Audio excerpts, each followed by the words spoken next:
సార్వత్రిక ఎన్నికల తర్వాత నవ్యాంధ్రప్రదేశ్లో నాలుగోసారి నారా చంద్రబాబు నాయుడు ముఖ్యమంత్రిగా పదవీ బాధ్యతలు స్వీకరించారు. ఎన్నికల సమయంలో కూడా అమరావతి మా రాజధాని అని స్పష్టంగా చెప్పారు. ఎన్డీఏ కూటమి కూడా అమరావతి రాజధాని అని హామీ ఇచ్చింది.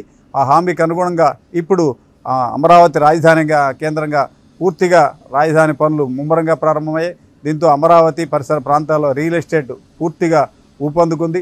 గతంలో అంటే 2014-19 వరకు రాజధాని అమరావతి పనులు ముమ్మరంగా సాగాయి. 2019లో తెలుగుదేశం పార్టీ ఓడిపోయిన సమయంలో చేపట్టిన కార్యక్రమాలు అసంపూర్తిగా మిగిలిపోయాయి.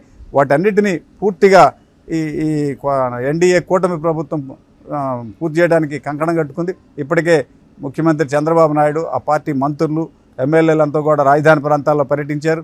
కేంద్ర మంత్రులు కూడా పర్యటించారు. ఇప్పుడు నవ్యాంధ్ర రాజధానిని పూర్తి స్థాయిలో అభివృద్ధి చేయడానికి అన్ని కార్యక్రమాలు అంటే 2019 వరకు సాగినటువంటి అన్ని ప్రాజెక్టులని ముందుకు తీసుకెళ్ళడానికి చంద్రబాబు నాయుడు పెద్ద ఎత్తున ప్రణాళికలు తయారు చేశారు. ఈ మేరకు కేంద్ర ప్రభుత్వం సహాయం కోరారు. ఢిల్లీలో కేంద్ర మంత్రులు సుమారు 10-15 మంది కేంద్ర మంత్రులని రాజధానికి సంబంధించి అమరావతిలో వివిధ నిర్మాణాలకి వివిధ ప్రాజెక్టులకి నిధులు కేటాయించాలని వినతి పత్రాలు అందజేశారు. కేంద్ర ప్రభుత్వం కూడా నవ్యాంధ్ర రాజధాని అమరావతి నిర్మాణానికి నిధుల కేటాయింపును బడ్జెట్లో కేటాయింపులు చేసే విధంగా చర్యలు తీసుకుంటున్నట్టు మనకి పత్రికల ద్వారా తెలుస్తోంది. దీంతో ప్రధానంగా అమరావతి పరిసర ప్రాంతాల్లో అంటే పాత గుంటూరు కృష్ణా జిల్లాల పరిధిలో ఉన్నటువంటి విస్తరించినటువంటి అమరావతి పరిసర ప్రాంతాల్లో రియల్ ఎస్టేట్ బాగా పుంజుకుంది. గతంలో ప్రతిపాదించినటువంటి అన్ని ప్రాజెక్టులు పూర్తి స్థాయిలో నిర్మాణాలు మళ్ళీ సాగబోతూ ఉన్నాయి.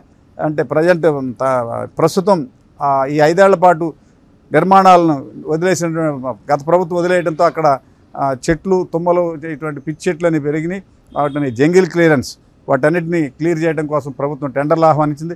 2 నెలల్లో వాటన్నిటిని కూడా తొలగించి పూర్తిగా అంటే గతంలో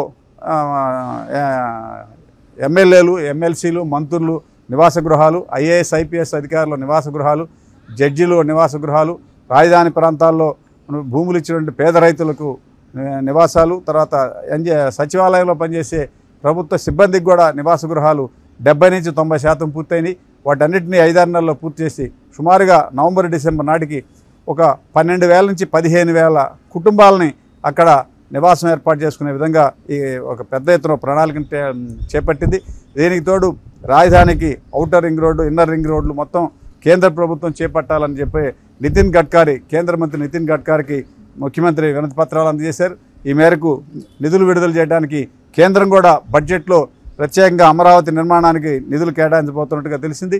మొత్తం మీద అంటే చంద్రబాబు నాయుడు ముఖ్యమంత్రిగా బాధ్యతలు స్వీకరించిన తర్వాత అమరావతిలో రియల్ ఎస్టేట్ వ్యాపారం పూర్తిగా పుంజుకుంది. పాత అమరావతి, అటు రాజధాని అమరావతి, అటు మంగళగిరి, విజయవాడ, ఇటు జగ్గయ్యపేట, ఇటు పెదకాకాని, గుంటూరు, తాడికొండ ఈ పరిసర ప్రాంతాల్లో పూర్తిగా రియల్ ఎస్టేట్ బాగా పుంజుకొని అనేక మందికి మరలా తిరిగి లావాదేవీలు కొనసాగించే విధంగా ఏర్పాట్లు ముమ్మరంగా సాగుతున్నాయి. దీనికి తోడు కేంద్ర ప్రభుత్వం రాజధాని అమరావతి ప్రాంతంలో సుమారుగా 135 నుంచి 150 కార్యాలయాలు నిర్మించడానికి స్థలాన్ని సేకరించింది. వాటన్నిటినీ ఆ స్థలాల్లో నిర్మాణాలు చేపట్టడానికి పూర్తిగా అంచనాలు తయారు చేశారు. స్థలాల కేటాయింపు పూర్తయింది. దానితో పాటు రాష్ట్ర ప్రభుత్వ కార్యాలయాలకు సంబంధించినటువంటి ప్రాంతాన్ని కూడా గుర్తించారు.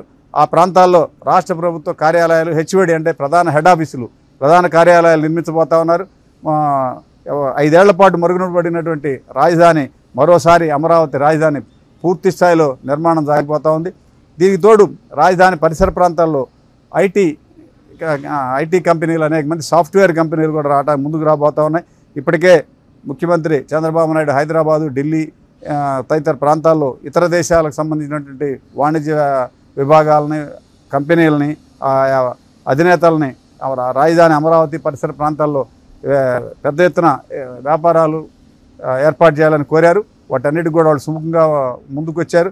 దీంతో తిరిగి అమరావతి రాజధాని పనులు ముమ్మరంగా సాగడంతో గతంలో అంటే 2014-19లో రాజధాని పనులు ఏ విధంగా సాగాయో అదే తరహాలో ఇప్పుడు అక్కడ సాగుతూ ఉన్నాయి. ఒకసారి భూముల రేట్లు కూడా గణనీయంగా పెరిగాయి. అంటే ఎన్నికల ముందు 3 రాజధానుల వ్యవహారం తెర మీద తీసుకొచ్చిన సమయంలో రాజధాని ప్రాంతంలో గజం 20,000 ఉండగా ఇప్పుడు ప్రస్తుతం గజం 50,000 రూపాయలకు చేరింది. పూర్తి స్థాయిలో రాజధాని అమరావతి అన్ని హంగులతో ముందుకు రాబోతుంది. ఇప్పుడు అనంతపురం నుంచి తాడికొండ మీదుగా రాజధాని అమరావతికి ప్రధాన రహదారిని కూడా గ్రీన్ సిగ్నల్ ఇచ్చారు. మరోవైపు రైల్వే లైన్ని అనుసంధానం చేసే ప్రక్రియ ప్రారంభమైంది. ఈ విధంగా రాజధాని ప్రాంతంలో పూర్తి స్థాయిలో ఈ 5 ఏళ్లలో రాజధాని అమరావతి ఫుల్ ప్లెడ్జ్గా పూర్తయి భవిష్యత్తులో ఇంకెవరు ఈ రాజధాని కదిలించే వీలు లేకుండా తెలుగుదేశం ప్రభుత్వం ఏర్పాట్లు చేస్తూ ఉంది. దానికి అనుగుణంగా కేంద్ర ప్రభుత్వం కూడా సహకరించడంతో ఈ ప్రాజెక్టు ఇంకా ముందుకు పోతుందని అందరూ భావిస్తూ ఉన్నారు.